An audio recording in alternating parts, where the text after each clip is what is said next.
Y'all planning for this?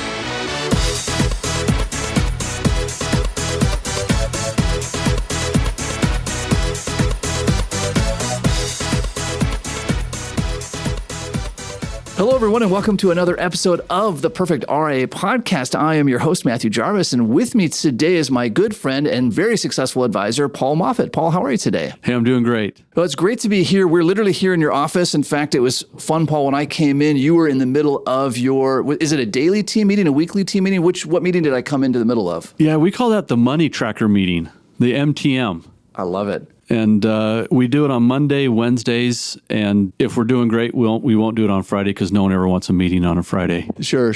A couple of things really stood out to me, and then you and I were chatting about this later. I get the opportunity to visit a lot of advisors in a lot of offices, and the advisors that have really successful practices that are delivering tons of value to clients, there's these really consistent themes. And one of the themes that stood out for me in your office is that money tracker was a sheet of paper that everyone was holding, and they were taking notes on it by hand. And it wasn't like an Orion report, which we both use. Orion is a great tool, but this was a spreadsheet that you manually created to make sure that nothing falls through the cracks. Yeah, Matt, you're absolutely right. Orion, Redtail, great tools, great system, great software to use. But they just, for us, the vitality of our firm is that money tracker report, yes, the MTM. And, whether it's a good market or down market, we're always talking about, who are we talking to? What's the next step? It's got 4 columns. The first column on the left is the suspects. Okay. Who are we talking to? Who wants to talk to us? We then have the next is a prospect, someone who has a scheduled meeting, and are we ready for that meeting? Perfect. The third column is they've said yes. So after the discovery meeting, if they say, yeah, let's, one of two things, they'll stay in the discovery in the second column. But if they say, yes, let's move forward, we then move them over to the yes column. And what's interesting is, the mindset with many of these prospects is sometimes they can move fast. Sure. And sometimes they don't move. And then some, like yesterday in a client meeting with a new doctor, he said, where's the paperwork to sign? And we said, well, we don't have that because we're just here to talk. Yeah. And to make sure that we are meeting your objectives and goals. One of the things I love about this, and we call it, right, the money tracker or the prospect spreadsheet, but as I said in the meeting, right, everyone on your team was really focused on how do we deliver value on the next step, right? So sometimes it's easy to get hung up and say, hey, it's about the money. And it's really not. That's like the number we're using to sort of track progress. But everyone in your team was chiming in unsolicited, saying, hey, this is what I'm going to do next for this person. Here's what you need to do next for this person. And so I think to your point, prospects and clients, all of us move at a different speed. And so to have a way to track that and to say, all right, how can we deliver value next? It's phenomenal to make sure nobody falls through the crack. Yeah. And, there's a lot of consultants out there and we know who they are. Yeah. And they say, don't use Excel spreadsheets. That's right. And I get it. There's too many consultants in our industry, yes, first off, Matt. And there's some good ones and there's some that are developing themselves. And then there's some that are, also developing themselves. But I have learned that the money tracker report is that Excel spreadsheet that just can't be jeopardized. And I won't compromise on it because, you've got to be tracking these people because they have these financial pains, which is why they come to our website or they ask a friend and they get referred to us. And those pains are real. You and I and other advisors will take it for granted. We don't. There's many people that don't have a healthy relationship with money. Yeah. And they know it and they say, I need to talk to somebody. And there are clients, just in the last couple of months that we've engaged where the market's dropped. In these bear markets and these headline recession, we've never been busier. Sure. Because many people say, this is all I have. I need it to last this long. And so they call, and we want to make sure that we're following up with them. And we go one by one in that column, and we have their name. We then have the team member's initial who is assigned to make sure that we are following up with them, or that. who is the lead. Yeah. So it's just the first initial, Yep. Z, P, L, different team members. And then the goal is every Monday and Wednesday, how are we moving them? What value can we deliver? What was their financial pain? And during the Christmas season, all of the people who are on that report, we send them some Williams-Sonoma $25 toffee boxes to just say, hey, we're thinking about you. I love it. And we walked in, yesterday, saw another client that said yes, and there was his Williams-Sonoma toffee. He said, hey, thanks for sending this to me. And he says, I'm not even a client yet.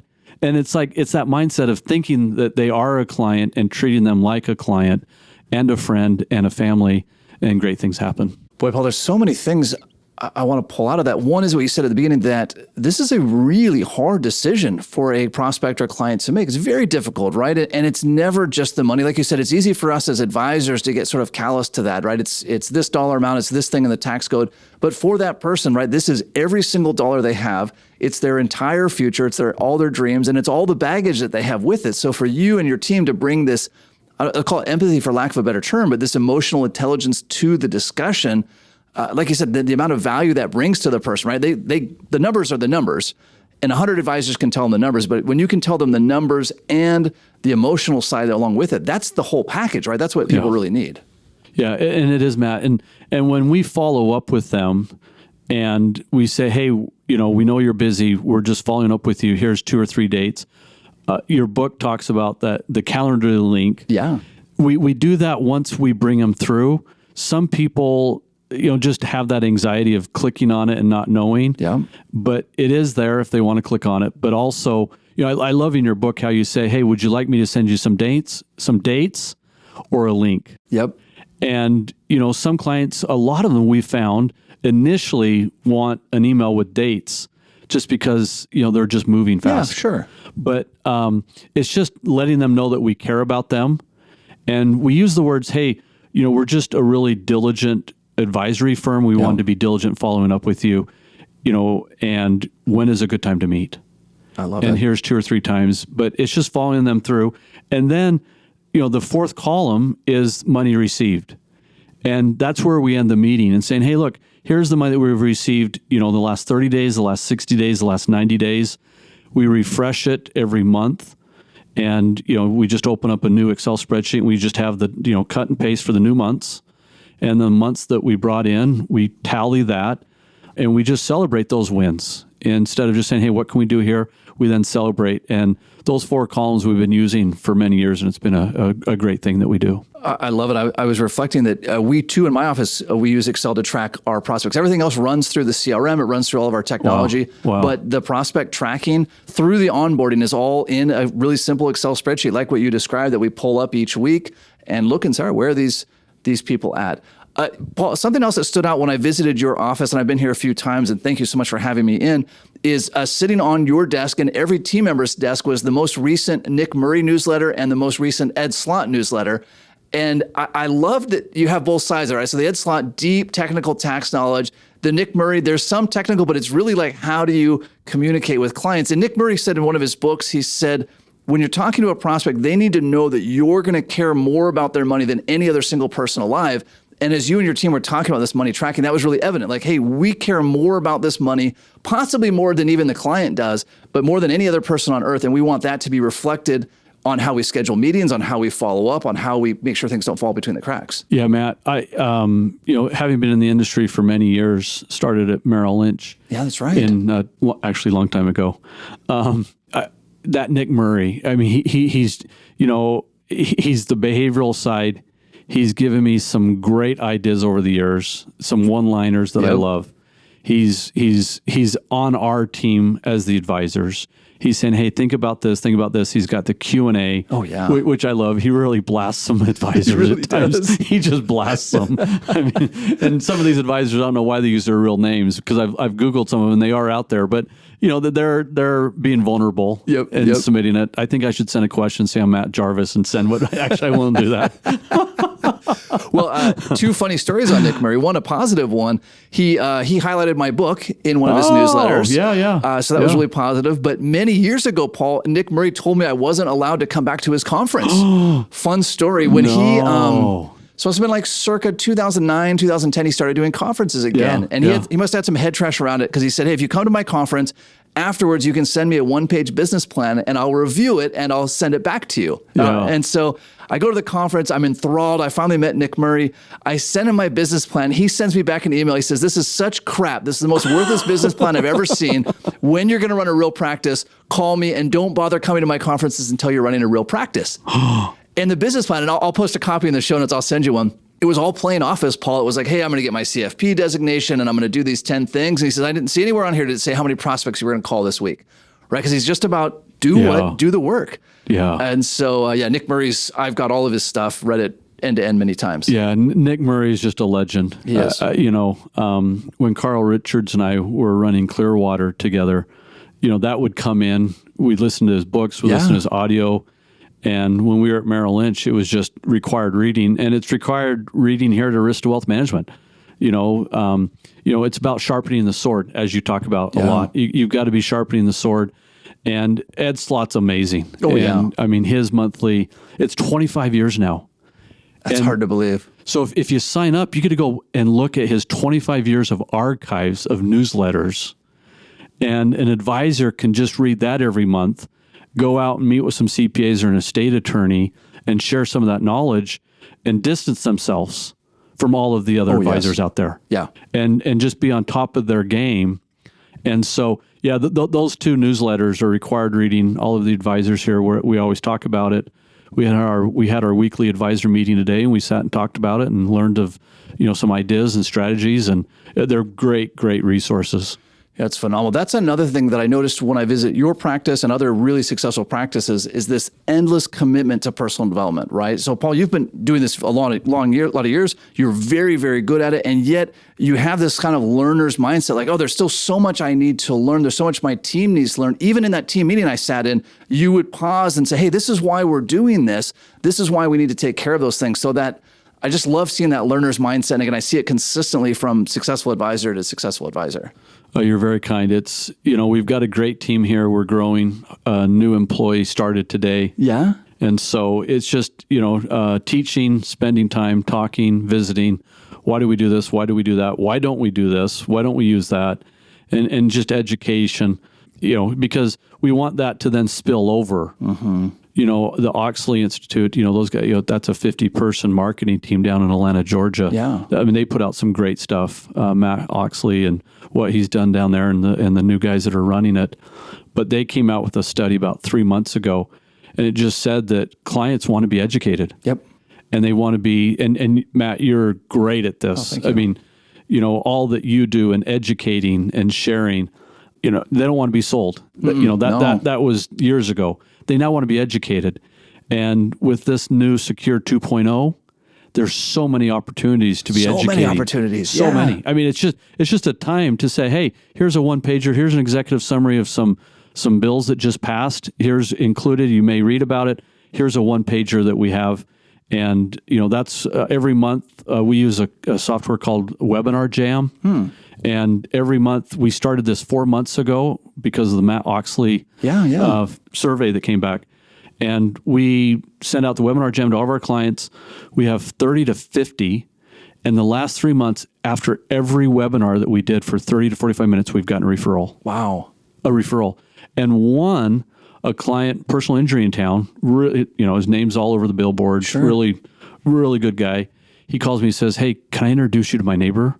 I said, okay. He lives in a nice part of town and really, really, really good guy. We really enjoy working with him. And he referred us to this guy who drop ships on eBay and on Amazon. Yeah. He's 27 years old, makes $4 million a year. Doing drop shipping. Amazing. And I said, hey, we got your name and number. He says, yeah, can I meet you tomorrow morning for breakfast?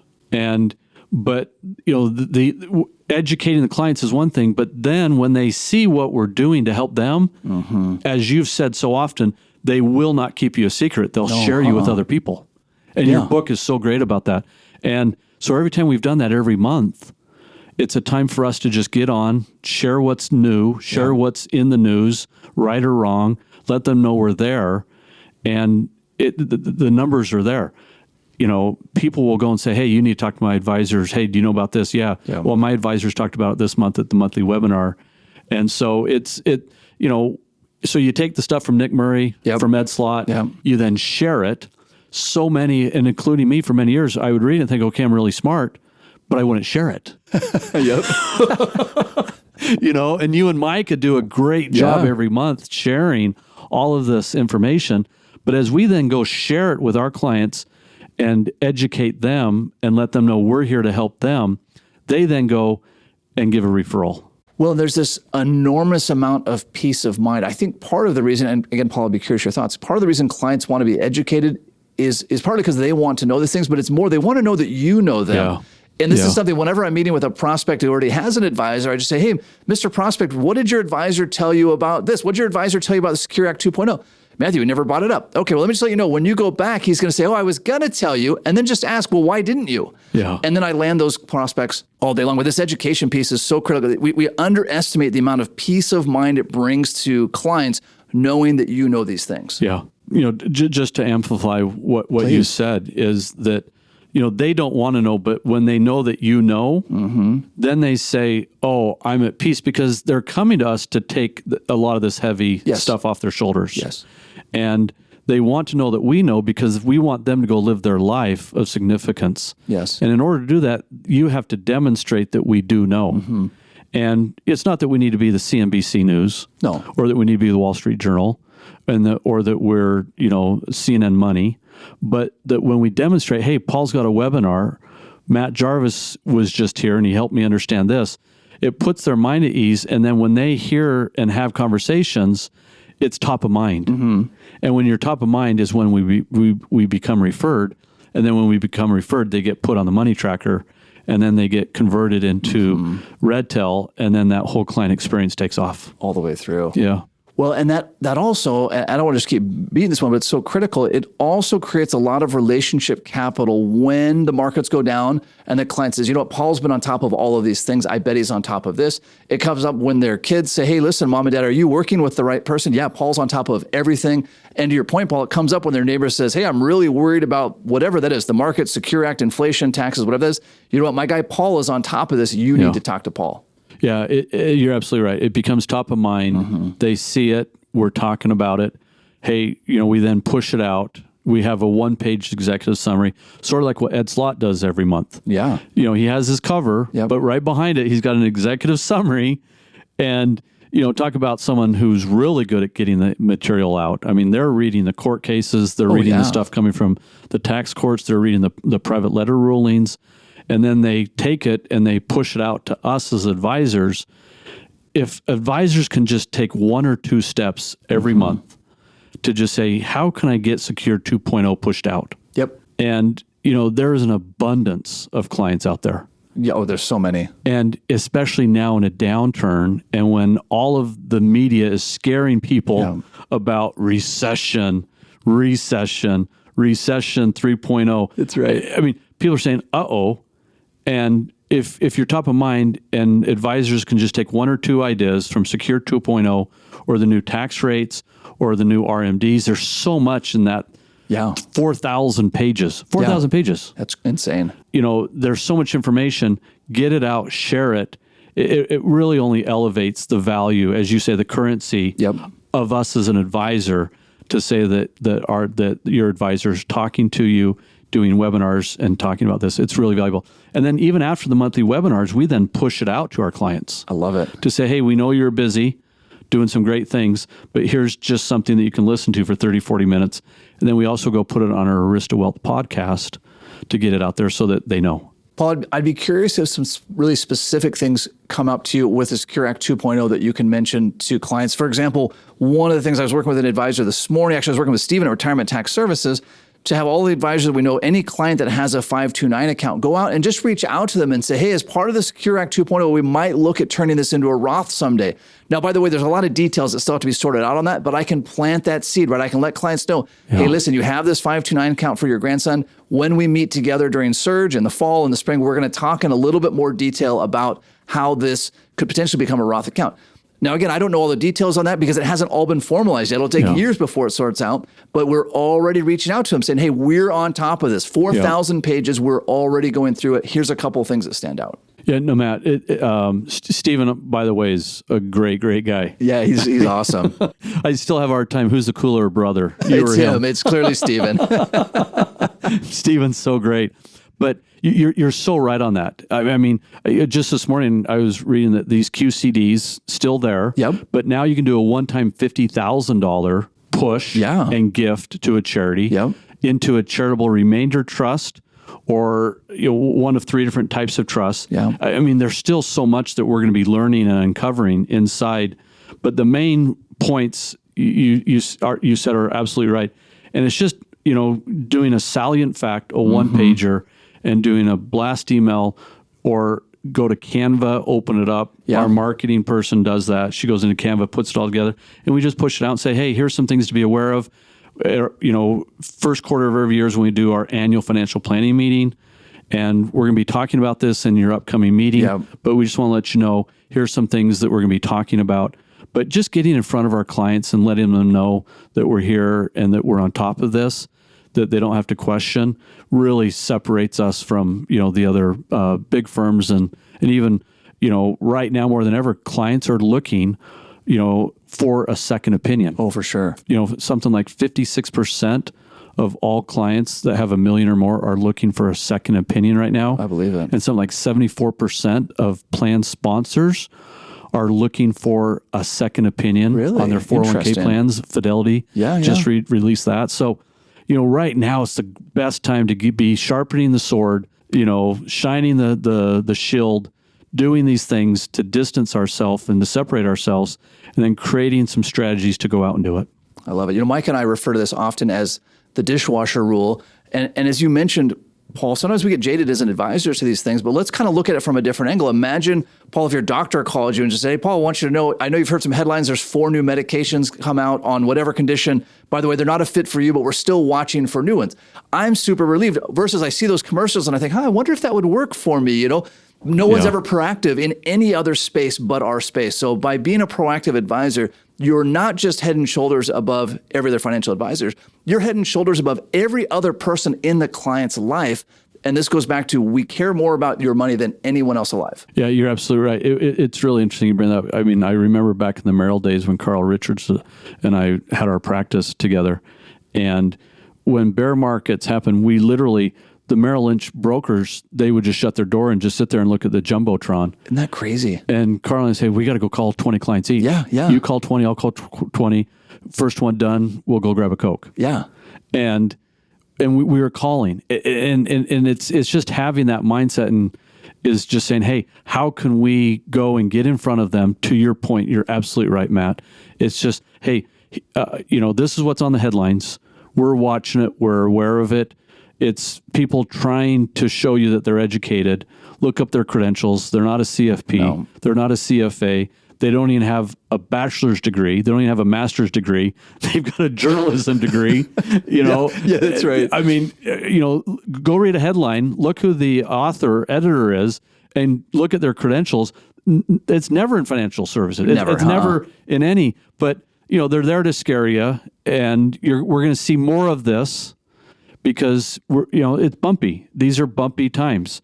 It's a great time to delete your CNN app or your Fox News app and open up and install a fitness app and start counting your steps or your diet as something. But, when we tell them that, it's really interesting. Yeah. I'll have just like a month ago, a client called. I was speaking with him. He said, Paul, blah, blah, blah, blah, blah. And I said to him, I said, Matt, can I ask a question? He goes, yeah. I said, how often are you reading the news? It's a great question to ask. And his wife goes, every hour. No. And I didn't know she was in the car. Oh. This is on speakerphone. Yeah. That's funny. I said, how often are you reading the news? Instead of me going into the relative value, the dividends, the PE ratios, I didn't. Yep. I just said, hey, how often are you reading the news? And she said, every hour. Oof. I said, you got to stop. Yeah. I said, this is really changing the neuroplasticities and thinking of your brain. Yes. It's not healthy for you. No. And if you had a PhD in the capital markets and, you were Louis Rukeyser, or you were, Jim Cramer on CNN and you're looking at it every hour because you had to produce it for your career. Sure, yeah, of course. I can get it. Yeah. But they don't even look at it every hour and are trying to read all the stories. But you need to pivot to another hobby or to something else or another app.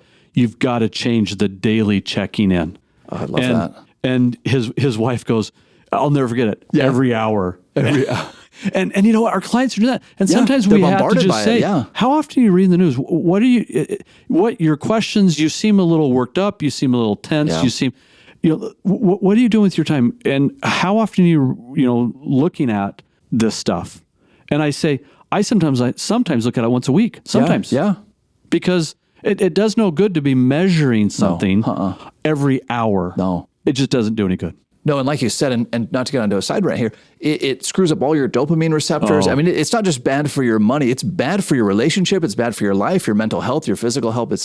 It's terrible. Yeah. Well, Paul, this has been a phenomenal session. What are some specific action items you would give to our listeners, which were now some 60 or 70,000 downloads a month strong? Wow. As you talk to these advisors, right, who like you want to deliver massive value to their clients, what's an action item you would give them to say, hey, go out this week in your practice and do this? Yeah, man, I would do three things. Please. Number one, I'd just create a very simple Excel spreadsheet. Love it. If you have a consultant, they're going to tell you not to do it. That's right. 47 tabs. Yeah, 47. I'm just going to say, write it down on a piece of paper. Yeah. And just say, who can you reach out to that has either talked to you or referenced to you or sent you a text, and just call them up and say, hey, I know we talked about it. I just want, we're really diligent. You're important to me. We just care about you. Do you have any questions? What can we do to meet? Can we get together for coffee, hot chocolate, bagels, whatever? Yeah. Number one. Number two, I would send something out number two is I would get hooked up with either an Ed Slott or a Nick Murray, find, a behavioral source and then a CPA source. Yep. Not Jim Cramer. No. None of this motley fools. No. Who says, hey, buy this stock because it's going to do this. That's tragedy. None of that stuff. Yeah. That would be number two. Number three is create a webinar this year. It's so easy to do it, man. I was shocked on how easy it was. When I saw that survey, I thought, you know what? I'm not proactively doing this. I did it, and I got a referral within 2 hours after our first one. Yeah. And because he saw that we care, he saw that we're on top of this stuff, and it really, really works. And, it was just doing it. We bought the software. You can use a Zoom software. You can use whatever. Yeah. But that would be number three. And then number four is, I would just send something out on Secure 2.0. There's 4,000 page legislation that just got passed. High performing advisors, elite advisors, perfect RIA listeners, just do something. Yeah. And put it in an email and say, hey, you're seeing this in the headlines. So are we. You don't have time to read it. We've read some of it. It's always developing. More will come out. But here's something that you need to know that we're watching and taking care of. And let me know when you want to get together, either our office or on the phone. Just letting them know that we care about them goes a long ways. I love it. I love, Paul, how those are all such simple things, right? You didn't say, hey, go out and rebrand your company or create a new website or make 10 million social media posts. It was create a spreadsheet, reach out to people, communicate to clients, educate clients, wash, rinse, repeat. Yeah, it's just basic. We all have Excel spreadsheets on our computers.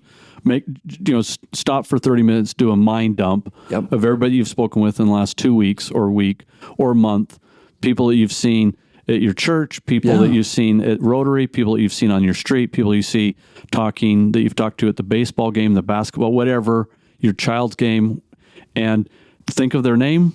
You know how to get a hold of them, reach out to them, and people want to have someone to talk about money with. It's... people have unhealthy relationships with their money. And when we can step in as advisors to help them, it's a game changer. I love it. Well, Paul, thank you so much for doing this episode. Thanks so much for having me at the office. And to all of our listeners, until next time, happy planning. Hold on before we go. Something that you need to know. This isn't tax, legal, or investment advice. That isn't our intent. Information designed to change lives. Financial planning can make you thrive. Start today, don't think twice. Be a better husband, father, mother, and wife. The perfect RIA